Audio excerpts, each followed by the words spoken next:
It's Wednesday, it's October, that can mean only one thing. Meter reading day. No, Pat, it's that time of the month. It's your time of month. Oh, well then, I'll stand over here and not bother you. Just roll the intro.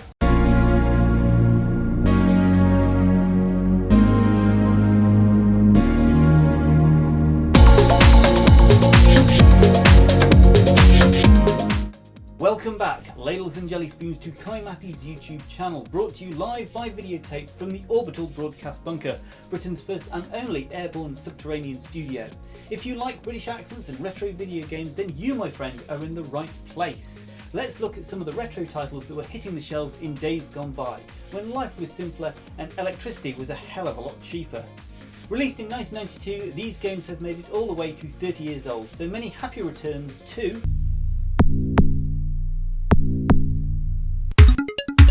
Alien 3, a run-and-gun video game based on the 1992 film of the same name. The game was released for the Sega Genesis and Amiga, with additional versions being released for the Commodore 64, Game Boy, Game Gear, Nintendo Entertainment System and Super Nintendo Entertainment System, as well as the Master System. Each version was developed by Probe Software, except for the Game Boy version, which was developed by Bits Studio. Acclaim Entertainment published the game, with Virgin Interactive Entertainment publishing the Europe-exclusive Amiga version. Alien 3 received generally positive reviews, with most critics praising the music and graphics.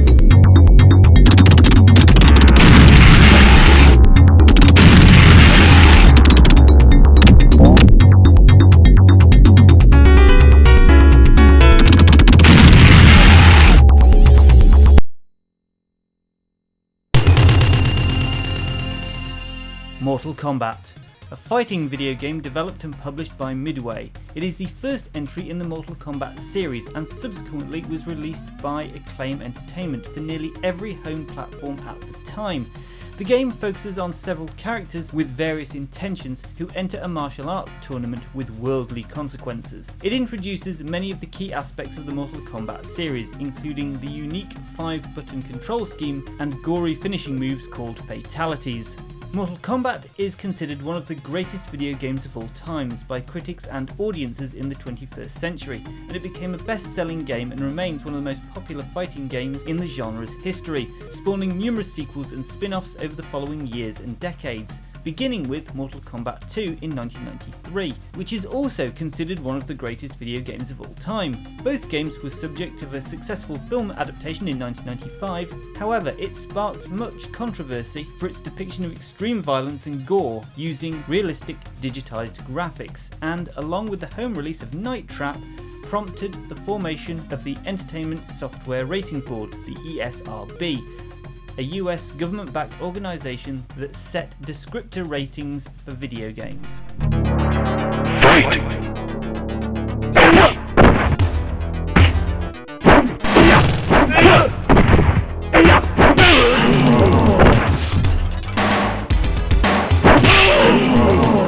Now, since it's spooky month, I think it's only right that we also acknowledge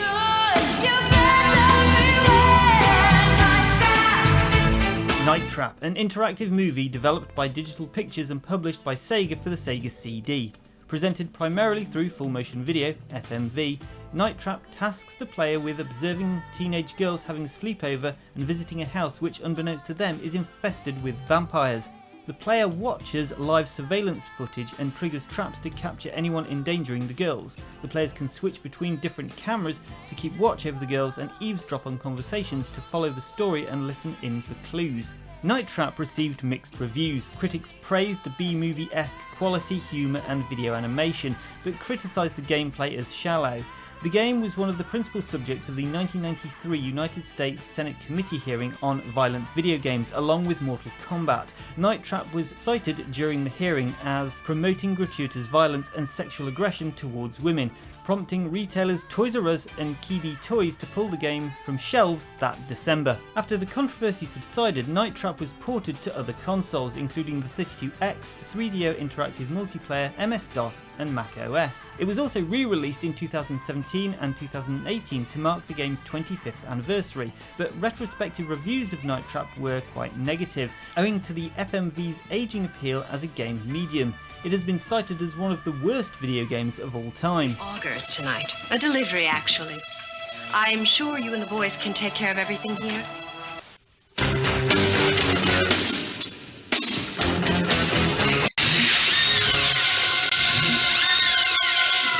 Yeah, 30 years ago, lad, I was quite the man of action, I'll have you know. Fencing, shooting, riding. I did a spot of riding last week, you know. Yeah, it was in Hyde Park. I actually go quite regularly to Rotters Row. I know, that's how it got its name. I didn't get on very well though. I fell off twice into a pool of muddy water and the other people at the club kept pointing out my dirty habits. Right, I hope you know, lad, that if we ain't got any fans of equestrian dressage watching, then that joke has totally missed a lot of people. My advice to you, lad, would be get it back on track at video games. Quite right. A selection of games from 1997 now. Celebrating their 25th birthday, we have...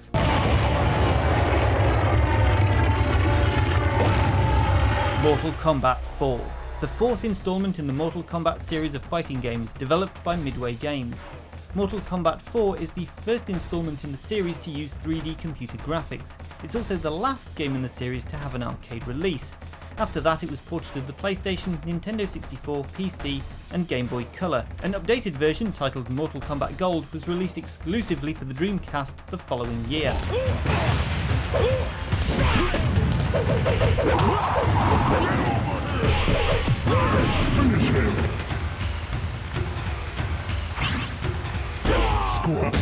Win. Excellent. 3, 2, 1, now!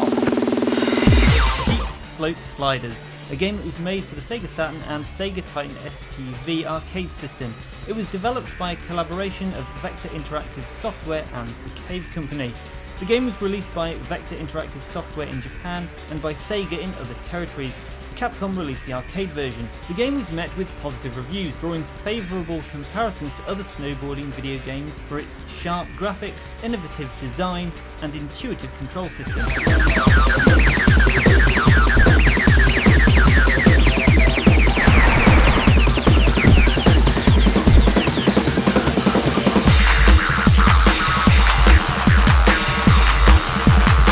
Before we go any further, we have got some important traffic news from Pat Whitemuffin. Pat, how's Trix? Yeah, she's fine. Terrific. Well, thanks for that, Pat. More traffic news as and when it happens. Now, here are a couple of games celebrating their 20th anniversary and their entry into the retro video game archives. Happy birthday to...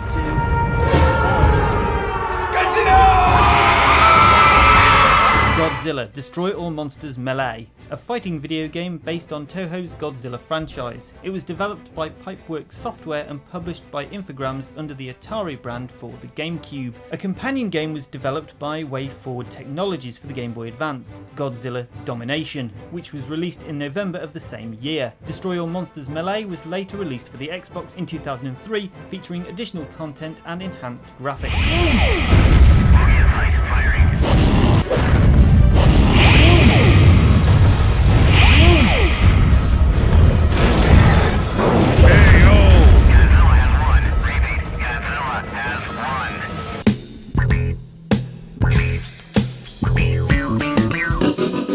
Grind, an extreme sports game released by THQ for the Xbox. The story behind Toxic Grind is that in the future skateboarding is a crime as well as BMX biking and inline skating. The game was intended to be released for the GameCube and PlayStation 2 as well, but both versions were cancelled. Toxic Grind is a fairly conventional extreme sports game that plays much like the rest of its contemporaries. The player can execute vert tricks, grinds, wall rides and so on, and each trick will earn the player points.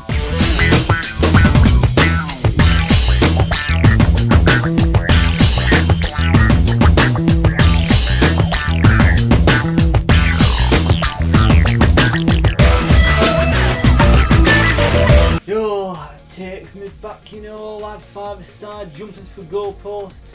What you say, lad? Shall we start our very own football league? What? You, me, Keith, Tiger Tom. We're still one short, and I've already got a club, thank you. I don't think I've got time for another one. What? football club? Not at all, dear boy. It's a club for esteemed gentlemen like myself. Indeed, I was down there the other day to meet a new member. Lovely chap, just the right sort of fella. Although when I first met him, he was covered in pins, needles and nails, and I was quite concerned until Pickford informed me that he was a steel magnet. Dirty habits, yeah, I rather like that one. Yeah, where was I? Oh yes, the final couple of games are not strictly what you might call retro, but it might shock you to know that these games are now 10 years old. So have a look through your own collection at home and see if you have either of these titles. As we say, many happy 10th returns of the day to... Take him. Dishonored, a first-person stealth action-adventure game developed by Arcane Studios and published by Bethesda Softworks. Set in the fictional plague-ridden industrial city of Dunwall, Dishonored follows the story of Corvo, a bodyguard to the Empress of the Isles. He is framed for her murder and forced to become an assassin seeking revenge on those who conspire against him. Corvo is aided in his quest by the Loyalists, a resistance group fighting to reclaim Dunwall, and the Outsider, a powerful being who imbues Corvo with magical abilities. Several noted actors including Susan Sarandon, Brandon Dwarf, Carrie Fisher, Michael Marsden, John Slattery, Lena Headley and Chloe Grace Moretz provide voice work for the game. The guy who killed the Empress? Please, not now.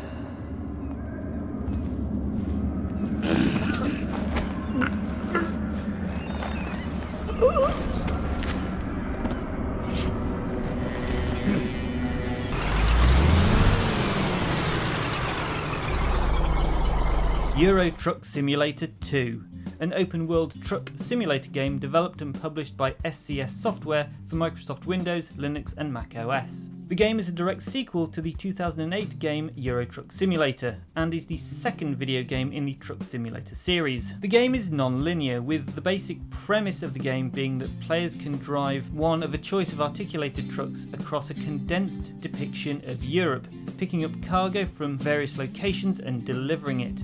As the game progresses, it is possible for players to buy more vehicles and depots, as well as hire other drivers to work for them. The game has sold over 9 million units as of March 2021, according to a press release by Renault Trucks.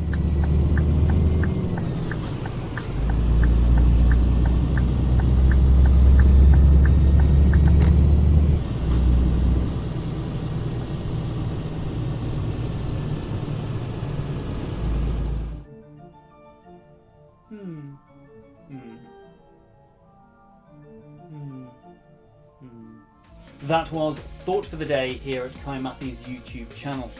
Now, today's video has been dedicated to little Johnny Jim Jams Jarvis from Harrow Public School, where he is the head of the non-core curriculum. Better known to us all here at Orbital Broadcast Bunker as Mr. B from Mr. B's Ukulele channel. This is the end. For those of you that don't know, friend of the channel, Mr. B, and on the off chance I've had a passing fondness for the ukulele, maybe I've always wanted to learn the instrument but never really know where to get started, well, do check out Mr. B's Ukulele channel. There'll be a link in the description down below, and if you go, do tell him that we sent you, right? Moments so overdue, I owe them. And there we have it for another month. As always, I'd love to know if any of you at home watching have played any of the games we've mentioned today. Maybe there was a game that you're expecting me to mention that I completely missed. If so, what was it and why did you like it so much? Now, if you're new to the channel and you've made it all the way to the end, thank you so much. Please do check out some of the other videos on the channel. I can highly recommend the Retrospective Reviews series. There will be a link at the end of this video and there'll be one in the description down below. If you've enjoyed what you've just watched, please do consider subscribing. It is free after all, and you can always unsubscribe later if you wish. Now, I was going to go to be taken to see Cheddar Gorge, but I've just had word that he's finished, so I guess I'll just say cheerio, see you Friday.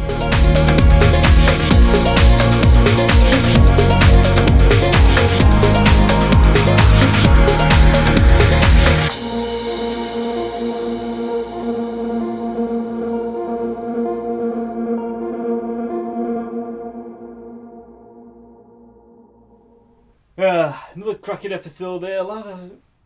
Wait a minute. We're nobody going to tell me that I weren't wearing a tie for all of that? Heathens, yeah. Bloody heathens.